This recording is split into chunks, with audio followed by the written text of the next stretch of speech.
Yeah, thank you. No dance today, but at least a move. Chef, I ran a half marathon on Saturday without training. Beautiful weather for that. In the pouring rain. 39 degrees and raining. I'm not gonna Well done. I'm not gonna be dancing anytime soon. That was stupid. Thanks, Tommy Branch, and happy birthday to you, buddy. You know, we just did that Tommy-thon every year for his birthday. He makes these races, and every year I forget about him until 2 days before. And I can't say no to Tommy because he's such a great guy. Listen, we gotta find a way for you to say no. Because if you're not gonna train or drink water, if you're not gonna train or drink water or sleep, oh, there was a sleeping thing. you need to not do half marathons. I forgot. You aren't 50 anymore. You can't just hop out of bed whenever you feel like it after drinking all night and run a half marathon. This video's been going on for 1 minute and you've already brought up my age. Unreal. It's the elephant in the room. Must be nice only being 51. Well, that's what I'm saying. I can't even remember what. Like, you know, that's what I'm trying to prepare myself for your age, where you don't. Well, you got time. You're not so reckless. You just don't wake up in the morning and go, "Hey, let's go do something ridiculous." Okay. No. Hey, for those of you that don't You're not know, 50 anymore. You can't be acting like that. You think you're 50? I wish. Gosh, those were the good old days, Chef. God, could you imagine being 50? Being 50? This guy is Chef Chris Wishart. I'm Ed. I'm the sommelier. We're at O&S. Old North State Winery. Yes, we do virtual tastings every week. For those of you that can't be here in person on Thursdays at 6 p.m. we taste wines. Every week it's different. We cover about 200 wines a year, and that makes you a better wine buyer and better educated as a wine drinker. Holy cow. We got a couple of real dandies here for you. Dandies. That's how much. Now that I'm 52, yeah, you're starting to use those old the parlance. The parlance of a 52-year-old, as you say. Get my on there, kid. Yeah, it's gonna be fun. Back in my day, we didn't drink water. Did you hear my bones cracking when I opened that bottle? Back in my day, we didn't need sleep. Thank you. Appreciate it. We have a beautiful night ahead. This is Wednesday that we're filming, and of course tomorrow we'll be doing the tasting, and hopefully you'll be watching this video drinking some great wine with us. As you can see here, we have a beautiful dark color, and then this, I'm gonna have to walk up to you a little bit here. You know, if we had a fancy studio, we could just patch this into our video, but you know, isn't this absolutely stunning?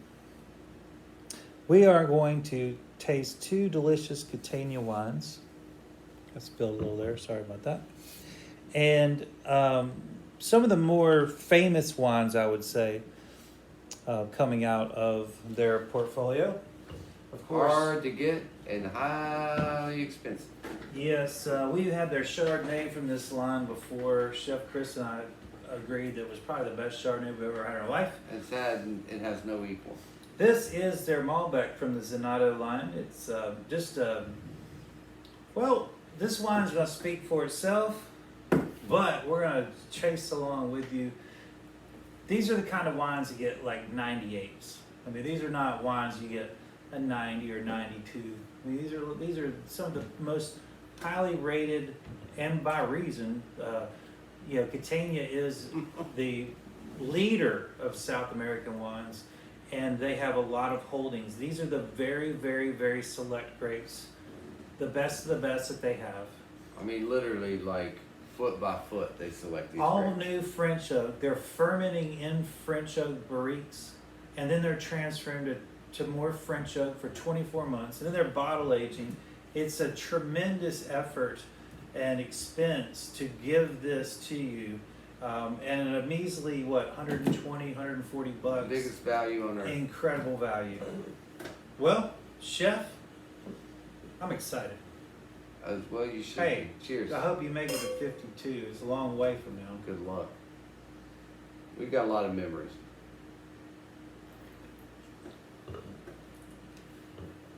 Well, for $220 a bottle. That's a great. It is a steal at $220. There's no doubt about it. So the thing that really stands out here is the intensity of fruit, and just how incredibly soft it is with its intensity. You know, it's just it's like the biggest, fluffiest pillow you've ever had, but it's made of wine. The silky aspect with the intensity of the fruit. Yeah. I mean, like, Usually, there's a reason so much attention are given to these handmade wines. Yes. I mean, these are not gimmicks. This isn't marketing. Mm-hmm. This is the real thing. This is legit. the work. This is the work. Yeah. And this is what happens when this is Michelin 3-star. That's exactly right. You don't just hand those out. When you become Catena, you have the resources to make something this absolutely obscene. And wow, Chef, I mean, it's obscene. I would imagine, and its elegance. I would say, and power. Yes. I don't know that I've had a wine of Malbec that is as intense as this. Now Not since last Sunday. We had that beautiful 100-point Zuccardi from the was the gravel. Their little half-acre plot. Yeah, their little half-acre. They make like 1,100 bottles, and it was probably the most elegant wine I've ever had in my life. It was certainly the most complex wine I've ever had. And it was also 100% Malbec. And, certainly warranted as 100 points. This doesn't taste like that to me. This is a Isn't that fascinating? Yeah. How you have two... We got a really good... Yeah, you got two all-star, like world-class winemakers. Yes. Same region, same grape, same, like, phenomenal ability. I mean, the both wines just off the charts and totally different. Yeah. So this, it's like children. Yeah. Same, idea, concept. Completely different, but they're both bees perfect. Yeah. So this, the intensity of fruit here, it's really. Not as black as the Malbec we had. There's a bunch of there's a lighter fruit in this. I'm surprised at how much acidity's in here. It's it's lighter on its feet. It's more blueberry than blackberry. It was just like black for days on that Zuccardi. This has some lighter boysenberry, some blueberry. It's lighter vanilla, absolutely all day long. What is the there's a bunch of herbs, dried herbs and spices in here. It's almost like a melange of when I think about those herb blends, like people call them Italian herbs or something like that, or the Provence herbs. Yeah. But really, the lavender they're real dry and real fine. Lavender. Yeah. Lavender's in there. Yeah. And almost thyme.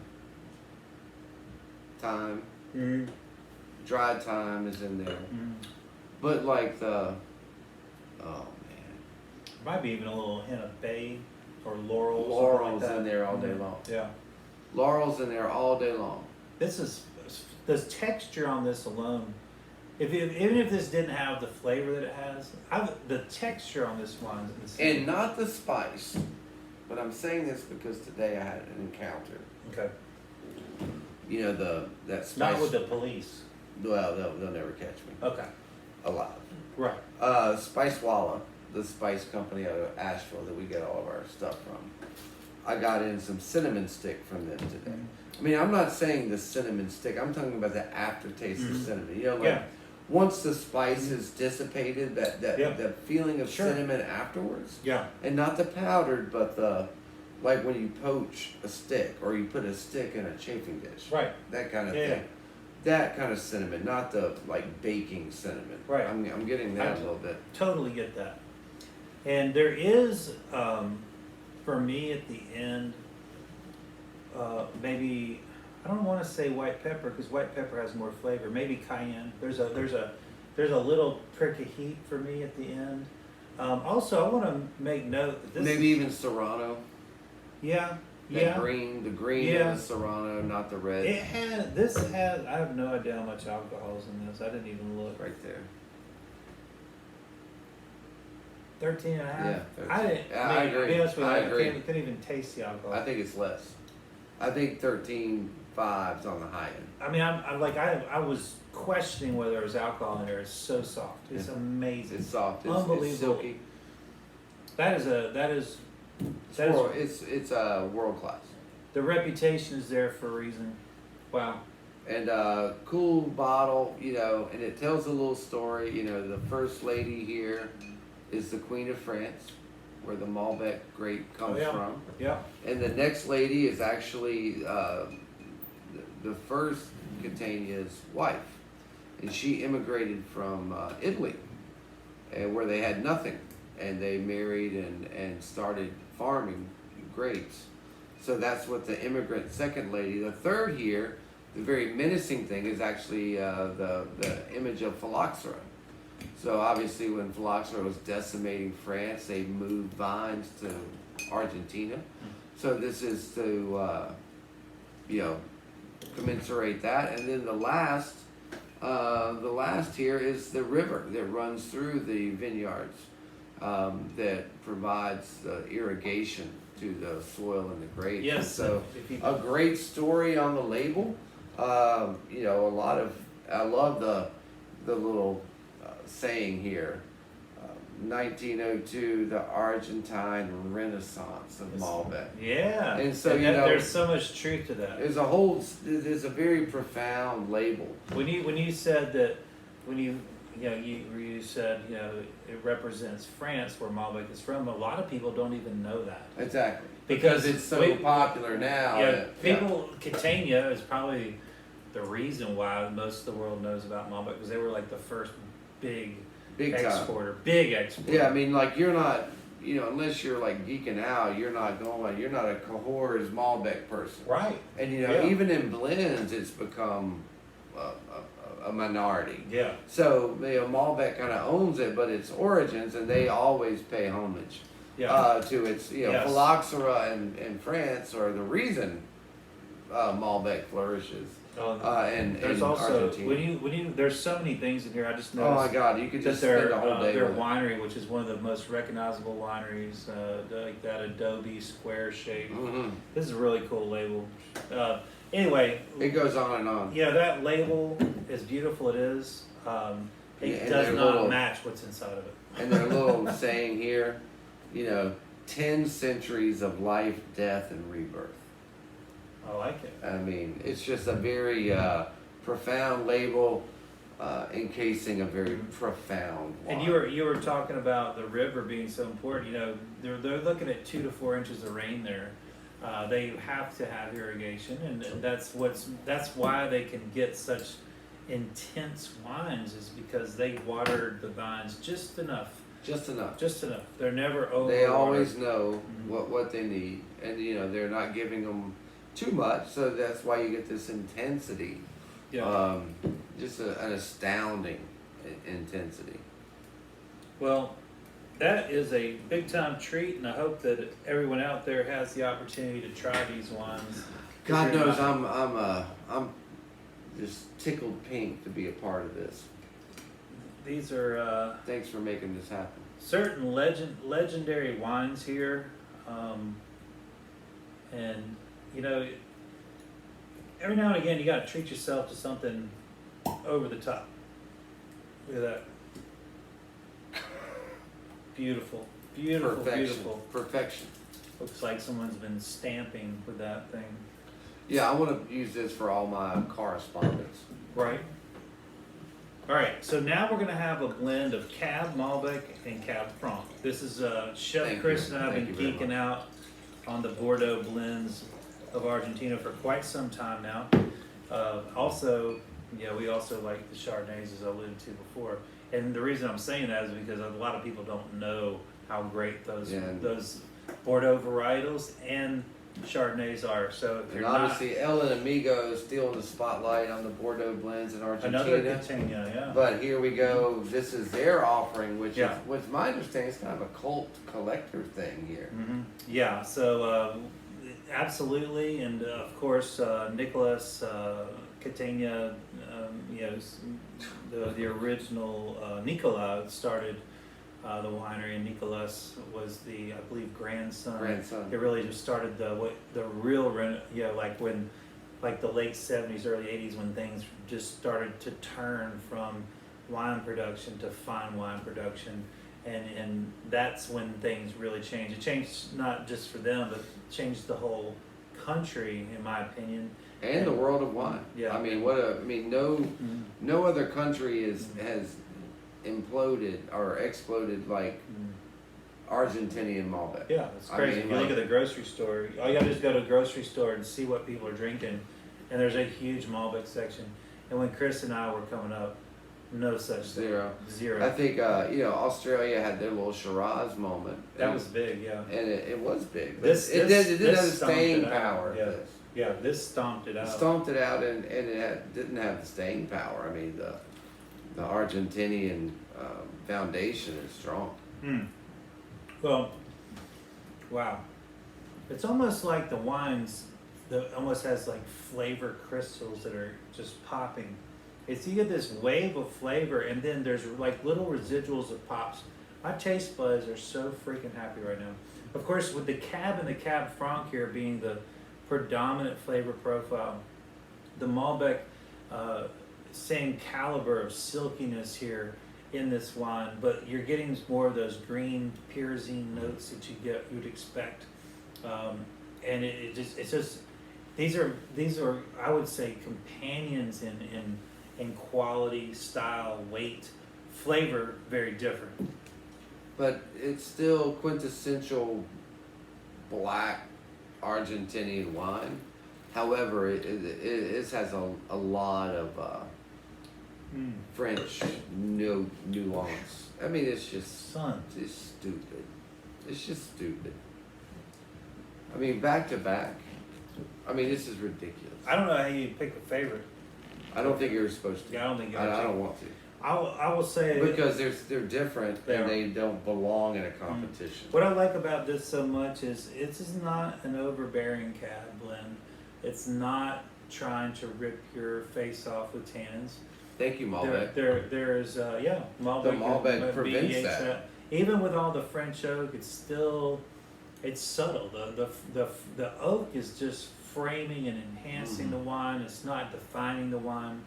Vanilla is not the first thing you taste or the fifth thing you taste. It's all the fruit is packed. I mean, packed.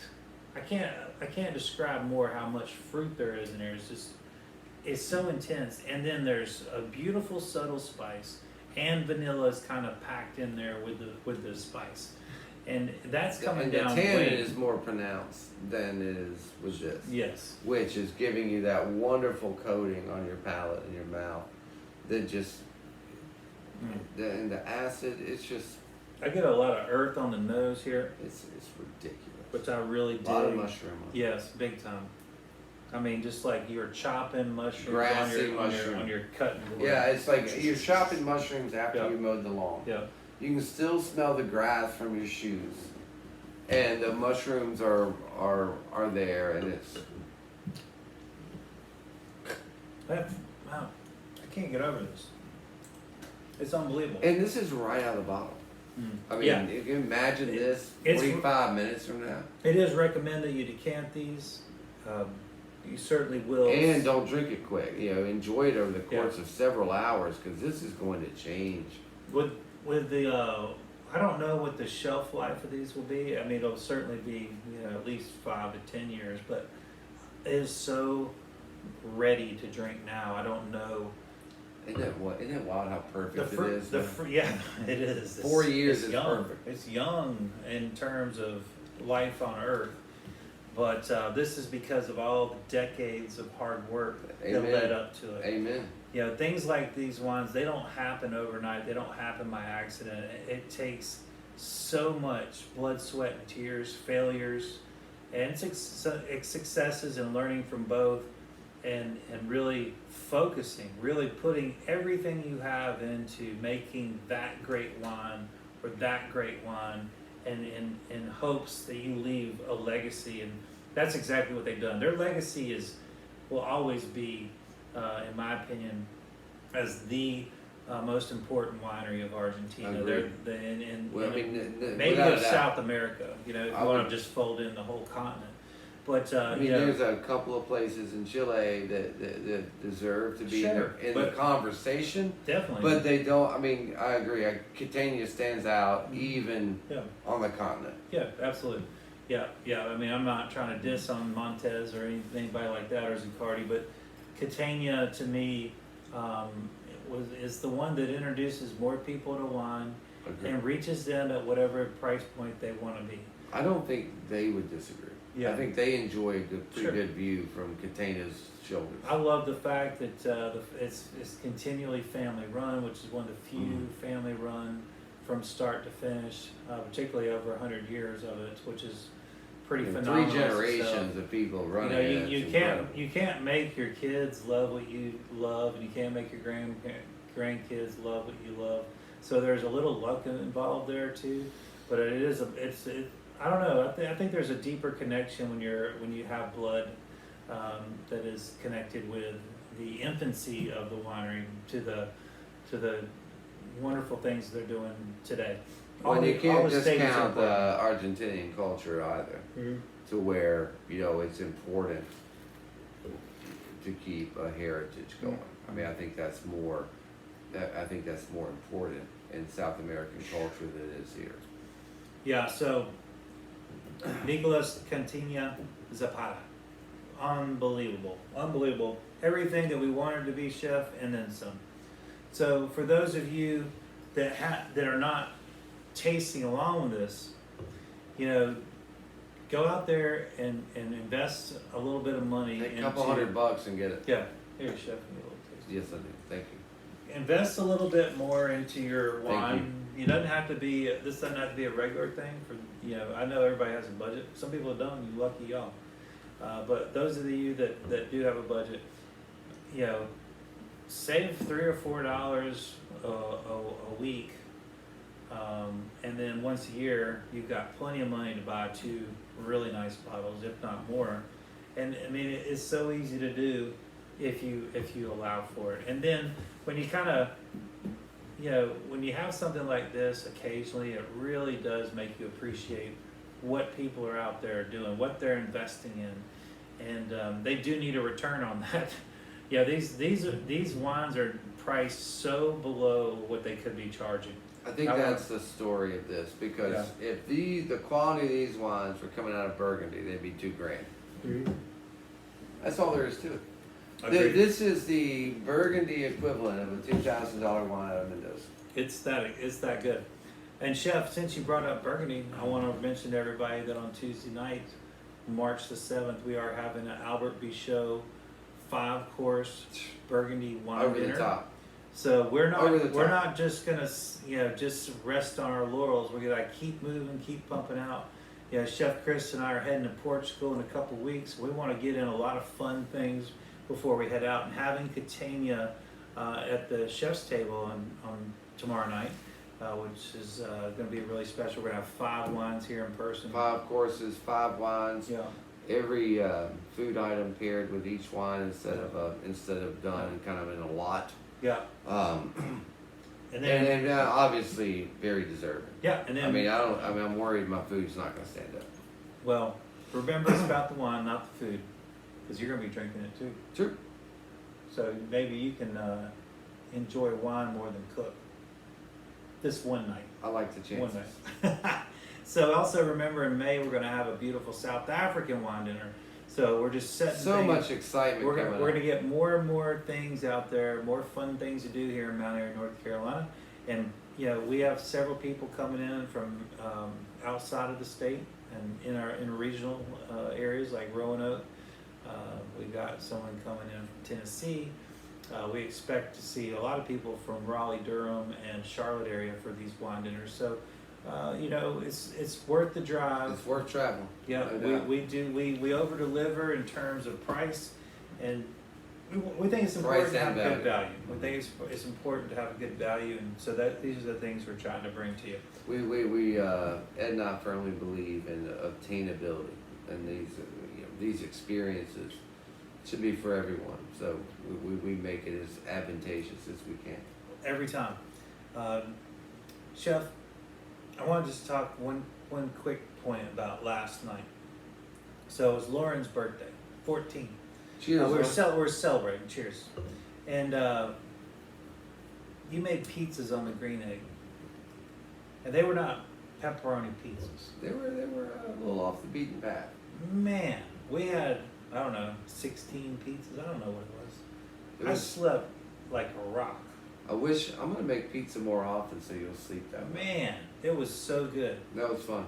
That was the weather was beautiful. We had smoked salmon, we had crab, mushrooms, spinach, we had chorizo. We had the salumi that from curry Magnolia you Farm. made.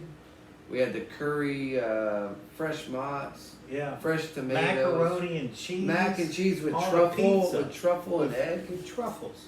Come on now. Forget about it. It was not a Papa John's experience. No, it was not. It was super high end, and it was a great celebration. You know, nothing Lauren loves more than company, and her uncle's salami over here. Yeah, she calls me a salami, not a sommelier. But we were outside, and the sun was shining. It was warm, and it didn't feel like winter. And we've been very lucky. We were eating pizza and drinking, and there was a lot of artwork going on with the kids, and it was a great day. Yeah, wonderful. A worthy celebration. Yeah. So there's been lots going on around here. And you got to go see your dad. Got to go see Dad. My brother's getting married this Saturday, and Dad's birthday is just a couple days after, and I was worried his birthday would get lost in the shuffle. So Dad wanted to get down there and celebrate. Nice. Very nice. We got to hang out and mess around on the range with the dogs, and played some games, drank some beers. Imagine that. It's like medicine, isn't it? Yeah, it really is medicine for soul. I made enough lasagna for 100 people. So you slept well after that. Yeah, too. pretty good. And then, although I don't eat well after cooking. I eat better when someone else makes. Yeah, I agree. You can I mean, really whoop it now. Like, you didn't even eat last night. Well, I didn't want to because it looked like work. Yeah. I've been working on it all day. Yeah. And I made the cake and did all the stuff it takes to pull off an event like that. And, cleaning and getting the yard ready. I was exhausted, and then by the time I was done cooking, and we were all kind of relaxing, I was like, yeah, it looks like work. I ate a big breakfast. Made up for it. Mm. Well, I got plenty of calories from the champagne of beers. Right. Yeah, there was that. Lots of things were flowing last night. Lots of delicious beverages. Flabbergasted wine made a reappearance. Delicious. Yeah. Well, we do have a personal life. We like to share it with you too, I guess. But I just want to let you know that these are two of the most stunning wines that I've had, and I hope that y'all enjoy them. Those of you that are picking up these for the tasting video, I hope you're enjoying them. And remember, if you want to get involved with this, all you got to do is call the winery, and we'll get you set up. And you too can be tasting along with us.